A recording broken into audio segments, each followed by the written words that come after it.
Yeah, anybody that has a PhD will tell you it's something about fallacy after taking the course. But yeah, I went ahead and I just did the thing. Went that far, I'm not going to get excited. But it's not a PhD yet. But what I am is a long-term participant in the tournament, and how many of you watched my videos to learn something about the tournament? So we've got quite a few people here today that are familiar with the work I've done. You may see some familiar things. But I'm going to get into a bit of the signals tournament and kind of lay out how it works and what's going on. It is for beginners, so there's no math, no graphs, things. I've called disclaimers make nothing that I talk about at all throughout the entire day. You consider financial things. Okay? Staking with Numerai is meant to be an indicator of your confidence in your machine learning model. That's all it is. You could lose your Numerai. That's not my fault. Okay? You did something that I suggested, it didn't work for you. That's not my fault. You can do your own success. So do your own research before you obtain it. Finally, this one sticks around today. This presentation reflects my own views and opinions, and they do not reflect views or opinions of the Federal Reserve Bank of St. Louis or the Federal Reserve Board of Governors. My employer, that's it. They have nothing to do with this tournament. And yeah, so those opinions don't reflect anything related to that. So I like this quote from John 2. An approximate answer to the right problem is a good deal more than an exact answer to an approximate problem. Let's think about that a little bit. An approximate answer to the right problem. We're never going to predict stocks. Are you kidding me? Anybody who's telling me to predict stocks is a liar. They're going to get some of it right, some of the time. But what we want on average is for all of us to be different. It's some of it right, some of the time it's different. Okay? That's how we end up being very good. But we do that through linear regression. Portfolio theory really is a linear problem. Okay? There's not much in terms of three-dimensional or multi-dimensional space. So I'm going to give a big picture introduction of linear regression in ML second. But what is linear regression? Anybody who's not know, it's totally okay. A lot of experienced users or a whole bunch of shy people, that's okay. How do we evaluate the output of a regression model? I'm also going to give some tips and tricks. That's really why we came, let's be honest, that's okay. I will start with some knowledge. And by the end, you're going to understand linear regression, machine learning, etc. But you know, we're fit a line with a bunch of observations. Let me ask you just a basic question. It's a high variance model or low variance model? Come on, I can't get it. Go. It was low? You can say high or low. High or low. Variance is low. Yeah, I would agree. In general, you have some relationship between X and Y. It's an increasing trend, right? So we're fitting a line between the data points in the two-dimensional space. The slope 0.6 times the observed value of X gives an approximately equal to Y. Okay, so we're trying to get this relationship right. In terms of our predictions, they're very noisy. Very high variance. It's just sports too. So correlation very much matters, especially multiple here, right? Correlation of 1 would be represented in the first two plots here. And then along the bottom, you see a straight line with a perfect relationship. However, it is very bad. Sometimes you see correlation close to 1 because something wrong. It's not. That does not fit reality. Also, if you have a 0 correlation, that's very interesting, but you might want to check your data frame, make sure it's not all 0.5s. Okay, that's what it would look like. In any kind of shape other than something between 0.8 and 0.4, that'd be very strange. So if you actually do create art, contact Alice, get that to them. That's not going to be a good term. Okay. Sometimes, more than one variable is associated with the change of the dependent variable. We don't know which feature is statistically significant ahead of time. Right? We don't. We can try to guess it in advance based on theory. We want an algorithm to figure it out for us too. That's what machine learning really does. We don't know in advance. Just fit an algorithm to it, find the optimal combination. How do we evaluate the output? There's in-sample and out-of-sample metrics. In-sample leadership bar story. Function variance is explained by the model. AIC, you will see a lot higher score the better. Maybe an estimate. Is the model statistically significant? On an out-of-sample space, it's very correlated. What happens in the future?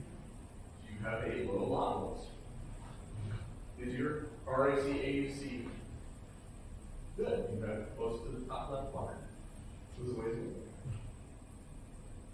What does in-sample and out-sample mean? Maybe you don't know that. If you have enough data, you can hold out some of your data to evaluate how your model performs out of sample who's fitting on the training and validation. Come on, I'm just worried you're training on this validation. I don't believe any. That's fine. Resist the temptation to fit on validation data. Okay, this is really the only way you have to evaluate your model, except for submitting for multiple rounds. You have to do on the live data. But if you do train on validation, do it after you have a model that you like, and then refit it and run them in sequence. So the one that's on train only, the one that's on both, and see if you actually make it better from both groups. You've got plenty of model slots to do that. If you have 100 observations, you can train on 70 of the observations, but I would tell you, don't do it by observations, do it by zero. Time is the factor of slicing. Don't include old data with new data. Make sure you only train up to a point in time and evaluate in the future. Okay. This is time sheet problem as well. Oh, EDA, exploratory data analysis is everything. Is everything. Check for outliers. Give a prediction outliers. Give missing values. In this case, 2.5 or commands, and set it up. And graph the data. I'm a visual learner, so I have to see what's going on with the data. This is true. Anything I've ever done for an exploratory process. I want to see the distribution of features. I want to see my correlations across time. I want to see if there are any features that are interesting. What's the distribution? Although I will challenge you. If you do not look at the data, do go in and try to look at the distribution of the features. Why do I say that? Anybody want to do any questions? Pretty sure I heard it. I'm going to get you all the top. Good luck. You got to think about your research this time. Don't just start hacking. I don't think that hacking away is a very good idea. The way you design your model is as important as the model itself. Okay? Because if you don't come into it with some priors, some basis in science on what you're doing, you're really guessing. And guessing sounds a lot like gambling. You want to gamble with your cryptocurrency? You want to earn more. Personally, I have a little risk tolerance. I don't like gambling. So I would encourage you not to gamble. Gambling is walking into the problem, not knowing which one to do things. Is there any groupings you need to think about? This is going to come from the timer. Yeah, I'll take a question through. When you say priors, is that your I'm sorry? When you say priors, what does that mean? Your priors is in like what you expect to happen in advance. It's phasing. Oh, sure. You can also say that your non-literature review-based opinion is your prior. Right? It's based on all the knowledge you have up to this point in time. You believe this thing is the outcome, and then you test. And you find out, oh, that's not what's going on. You adjust your priors, right? So then you come down and you say, okay, well, now I have new information. This is what that's adjusting your priors. Yeah, don't be fixed either. Right? You have some biases walking into this. Try to be open-minded. It's a very strange day. And finally, operator focus. Operator. Sometimes the simplest explanation is the correct. Not every machine learning problem requires, what is this stuff? What the heck? The neural network? Genetic programming? What the heck? I don't do that stuff. What's deep learning anyway? Is that like synthetic data? That should sound like just noise. I don't do that. I don't do any of that. And you don't have to do it. Those practice tests can help. Test that period. Remember this? We don't know if feature statistics mechanism the ML does. This is actually from my dissertation. And these are the variables in advance that I'll report. Okay? But the model is going to tell you what's up. Try to have a scientific basis when you walk into it, so that you can adjust and not guess. This was not a linear model. OLS, you transform, right? Logistic regression. Because OLS is a different form, it's in block space. So you can't find linear relationships. Always think outside the box.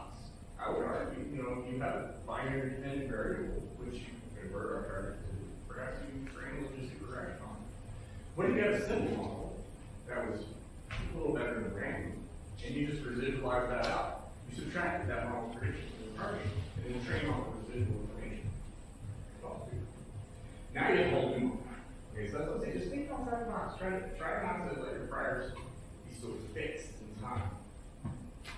So what is it? Just repeat that last bit. And try not to let your mind just be fixed, right? Be open-minded, let it change over time too, because what I thought was good at the start has changed. Right? We didn't have the algorithms at the start, right? So we was really just guessing. Then they revealed the time slices to us, something went wrong with it. So incorporating time is an important part. So this is the hardest data science term on the planet. Why do I say that? Trend model stops, but ultimately, who determines the price of stop? Yeah, people. You want to try to predict actions of people? Good luck. Okay. So, but there are things that we can't do. All right. Cross-validate with ears and minds. Remember, this is a time component. Time series matters. If you evaluate on full data, technically, some of that information is still part of your training data. Right? So it doesn't make sense to validate backwards. Might be a good gut check, but it's going to be a very rosy picture of what's going to happen.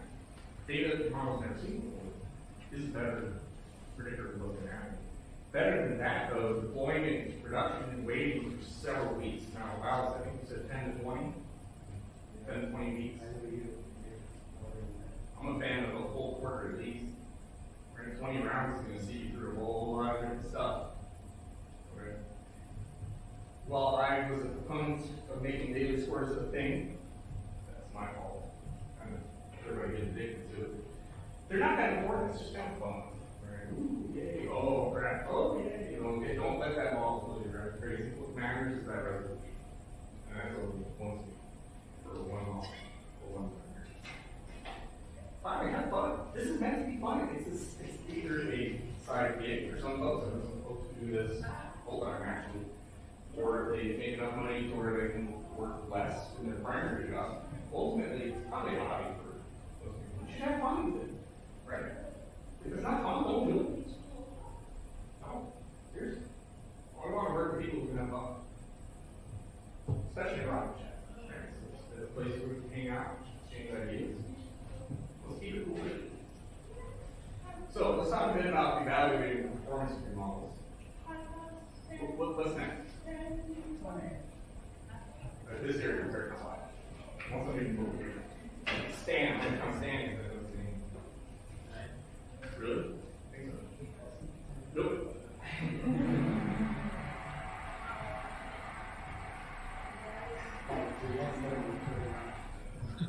Sorry, friend. How it needs to. Many maps. Wow. Such fun. Right. So let's talk a bit about this. This is going to be a big picture view of evaluating machine learning models. What overfitting? How to avoid it? How to measure the performance of the model? Introduce familiar with the basics of the value performance based on the question. Not a lot of math, okay? What is overfitting?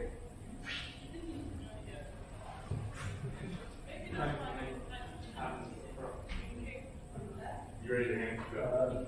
Seeing patterns that aren't there and aren't necessarily reflective of how everything works. Or memorize and train. Right? That could also be overfitting because if you have a disjoint data set where your evaluation data is slightly different from training data, you're going to get a cat. They're not asking you for a cat. They're asking you for predictions on the stops. If you give them a cat, what do you think is going to happen when you're rare? Burn. Right now, so try not to do that. Overfitting is when you have a complicated model with worse predictions on average than the simpler model. Well, I would say a higher variance predictions. Performance would be a worse model. Because my decision criteria is risk. High variance is high risk. Where do we want to be in this array? Well, we get I should talk about that. We want to be somewhere between under and over. We want to have good inference out of sample. We don't want to try to be perfect. perfect isn't anything, but good. I'm telling you, good is really good. There's no such thing as perfect. I like this one a lot because it's true. Okay. Training error is much lower than the test error. It's very high variance. We don't want high variance. Okay. We also don't want to understand this didn't help us. Not very good. Neither does this one. You can just see it. That's why I like to graph stuff. Okay? You just see this. You can see these relationships inherently. You don't want to draw a map. To me, this looks like a map. What country is that? I have no idea. But I think it's got to be geospatial data. So I think it makes sense to me. We're trying to draw shape files. Right? Oh, it's a binary classification map. What, man? Don't create a model like that. Cross-validate, okay? In this case, your groups or eras. It's just an example of what that might look like. Training set. So here you're going to train on some set of data and then predict based on that. And evaluate moving forward. We're going to get to the test set at the end of this process and hope that our average across our training ensemble is going to be better than any one of those in particular. You can test this. If you have an ensemble, why don't you just keep your individual on, put them in production? You test the ensemble against the individual. We have that ability. Go for it. If you get a prediction out of your model or your terminal prediction, productionize it. See if it's any good. If you're giving your ensemble bad prediction sets, why do you keep putting in your ensemble? So that's why I'm saying test it for production. Test anything you have in your pipeline that generates a prediction set. Test it for production, see if you're getting good information. We have not a large sample we pulled out some of the data, but it must be homogeneous in the entire thing. We found the tournament to be homogeneous in the law. So is the live data homogeneous to the training? Just me poor English understanding. What do you mean by homogeneous? So that's the scientific term. Homogeneous just means it's the same. Like if I took a gallon of milk and took 2 halves of milk, it's the same milk, right? Well, that's good, but if I did that, suddenly there's orange juice inside. That's definitely not homogeneous. Okay. Right? And I'm saying that what we have in the data is milk and orange juice. We're predicting orange juice, but we're training on milk. Problem. Okay. Right? That's why I also say something pretty close to average performance is actually really good. Yeah. All right, at this point, I'm going to take some questions. I have a little bit more. I wanted to pause and take some questions. You won't, because this is, you don't have to create a full end-to-end machine learning pipeline per se. Optimization requires the features. Because they're not giving you features, they just create your own. Okay? Momentum is that can be used to predict return. Okay? Do I have to create a fancy neural net to calculate momentum? No. We literally have to just calculate it, right? Just use math to calculate it. If I rank momentum for every stop, I just said, okay, in the order of ascending or descending or if I go on the top, short bottom of that list, do I have something? I said, yes, I do. The risk is that they've already got it in the model and they're going to neutralize out. Okay? I'm saying that you're probably not going to get neutralized out. Because your factor loading is 100%. You only have one factor. Alright, the other thing I want to talk about a bit here is how I calculated momentum. You can take pictures of this one or just like literally Google momentum calculation and then just rewrite it in Python. Do the same thing. Okay? I have a 6-day return. I think I wrote this back when, yeah, we were doing the 6-day. Now we're on the month one. Before it was a much shorter time frame, and I was like, this is terrible. My partner said this is going to be bad. I wanted to see if I could use a simple calculation to do that. Okay? Oh, I do want to mention, in terms of equity returns, you want to use logarithmic returns. That puts you into a continuously compounding state, equities are continuously compounding. So if you're not using the log difference, you're not actually getting the right return. On a short time frame, you're not even going to notice it. On a much greater time frame, it greatly changes. So do major using log returns. I don't know if that's talked about a lot, but it's something I want to focus on, especially for symbols. Use log returns. So you're in the right compounding space. All right? So we have my momentum rank here. I just converted it to a rank on the group by statement at the bottom. I'm just doing a 12 period momentum. Okay? It's roughly 12 weeks if we're using a 6-day annual period. What comes of it? So this came out of JRAI's performance notebook. Huh. What I look at right away is hit rate. Hit rate. Hit rate, percent positive errors. Less than 50%. So from about 2013 to early 2020, it's only right about half the time. And it's not greater than 50%. What do I do with this? Yeah. And mobile, so to do the exact opposite of what you want to do, and then you'll really get right about 0.4% of the time. Just a little bit more accurate. And you're right, that was something I was going to get to in a minute. If you look at your hit rate, it's about 30%. Just take the 1 minus. You just have the direction wrong on your brain. Okay? Just you're probably shorting when you should be long, and long when you should be shorting. And now your hit rate's going to go to the exact opposite. But actually, we were survivorship biased. I didn't tell you. Okay. We have the Bloomberg ticket, but what I want to suggest that you do is you take your predictions.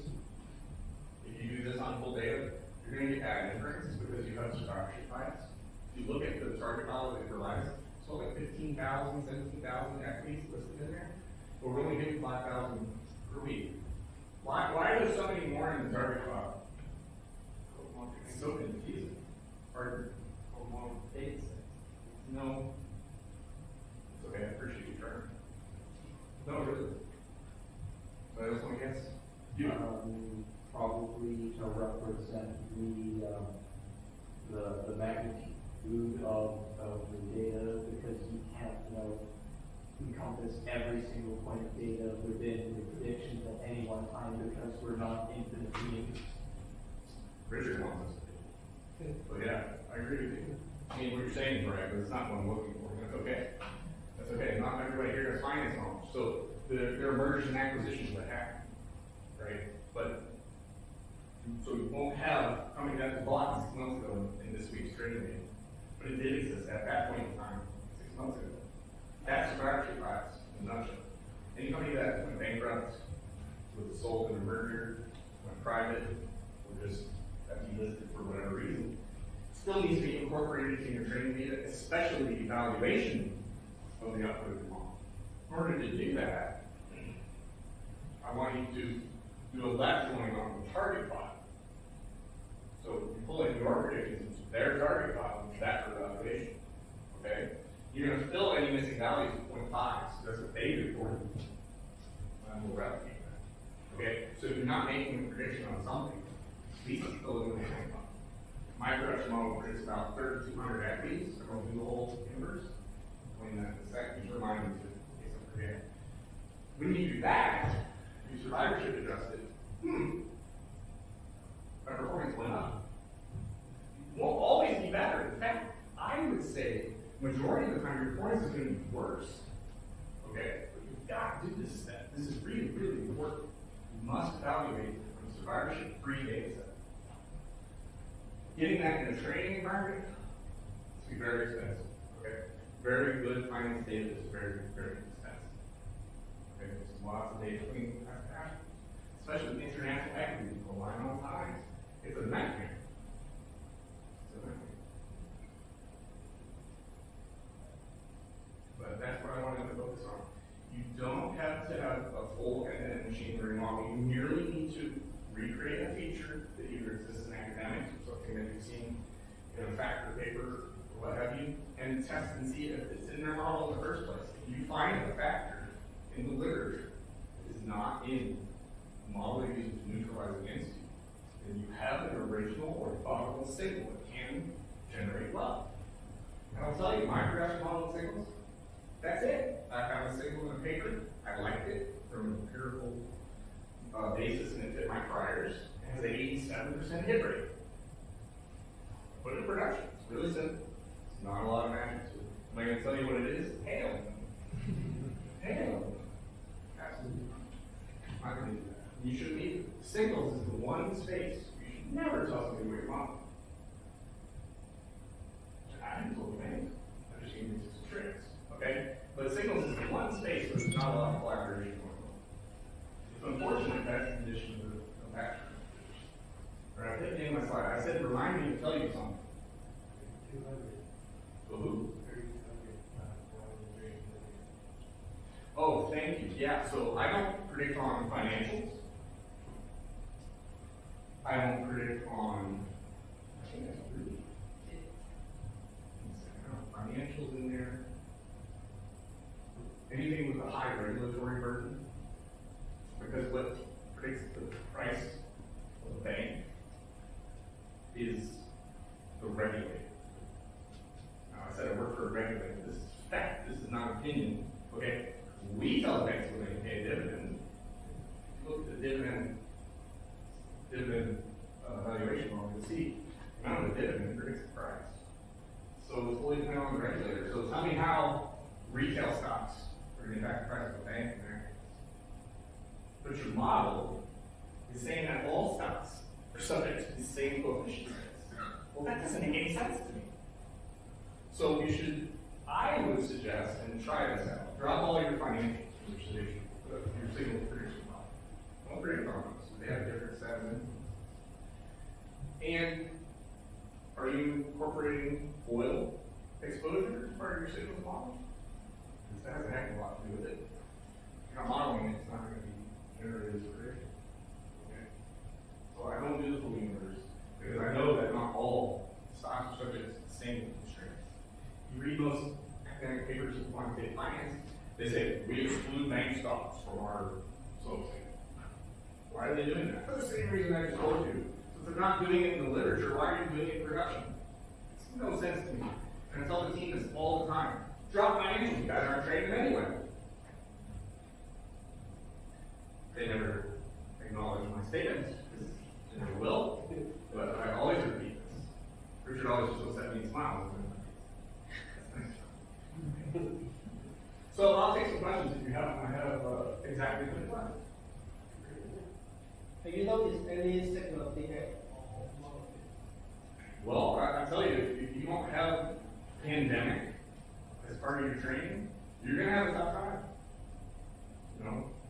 So, like, even in, what do they say about the reserve banks around the world? They've been getting it wrong for a year and a half now.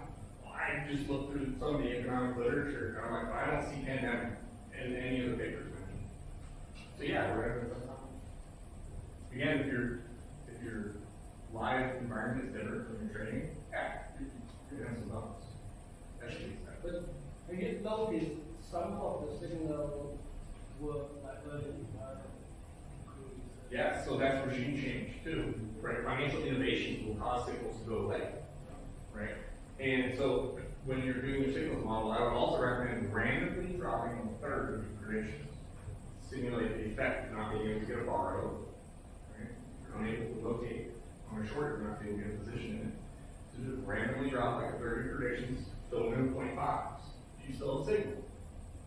It's not truly random, they'll do the same proximity period.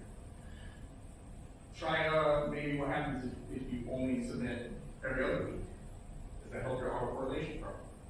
That's something I'm investigating now. Like there's so much to do, yeah. I guess I could guess the answer, but you said you achieved like 87%, you didn't share that. Different. Different, yeah. But if the same, I guess the reason you didn't share that because we're just validating it all the time. But how does it work with those people that share the marketplace? Do they exactly do the same thing? So that's interesting. Let's say I sold my signals prediction product and you looked at the rank. How are you going to come up with the exact way I did it? Or does it only share the signals, not the model? Only the predictions. So you pay that $10,000 whatever for the signal. Correct, for the prediction model. If you want to watch my model, see me outside, I'm willing to sign an NDA. But you can measure it with my experience. Anybody else? Yeah. Do you do any other interesting exclusions, like other sectors maybe behave that unusually like by that, or regions, maybe some factors anywhere, some regions, anything like that? My working assumption signals that Numerai themselves are already incorporating that into the neutralization process. Because if they're not, well, I could possibly continue to participate. Right? Like Quant 101, you gotta incorporate your sector information. I just assume it's in there. And the neutralization process is going to take out that sector risk from our prediction file anyway. So I don't really need to be concerned with it. I need to be aware of it. I need to be aware of it. Particularly with banking though, I'm not even for that. Not anymore. Anybody else? Yeah. How do you incorporate the pandemic data into your signal? If you figure it out, let me know. We'll write a paper together. That's going to go over the process. Okay. No, really it is. It's just recency bias. Okay. So the problem is we've got very little training data and even fewer validation. But is there any way to like derive from the market that there's a pandemic going to happen? Going to happen? No. No, if you can predict a pandemic like that, let's not write a paper. Let's then start a consulting group and we'll talk about governance. I'm down. That's a big money maker. Anybody else? I think I'm bleeding into somebody else's time. Oh no, it's just lunch. No, you have somebody else? I must be hungry. Yeah, I'll see one final question and we'll go. Spot prices and stuff that Yeah.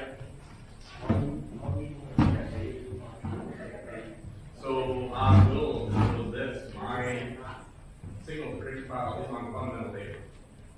Only fundamental data, but I'm actually glad you asked this. The candlestick data that most people are using, open, high, low, close, long, OHLCD, is the most mined data set in the world.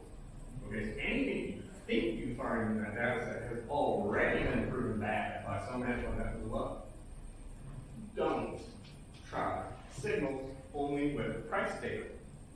You will have a very hard time. You will struggle. You will bang your head against the wall. You're going to think you're a genius. You're not. Don't do it. There's nothing there. You gotta have fundamental data. Mixing in price with fundamental data is necessary. A lot of the fundamental factors are based on pricing and fundamental data. Okay, so I do recommend you do that. You gotta have the price data at least so that you can validate what you do. Yeah, fundamentals is where it's at. Then you need data beyond that. What if you have weather data? Some industries are heavily affected by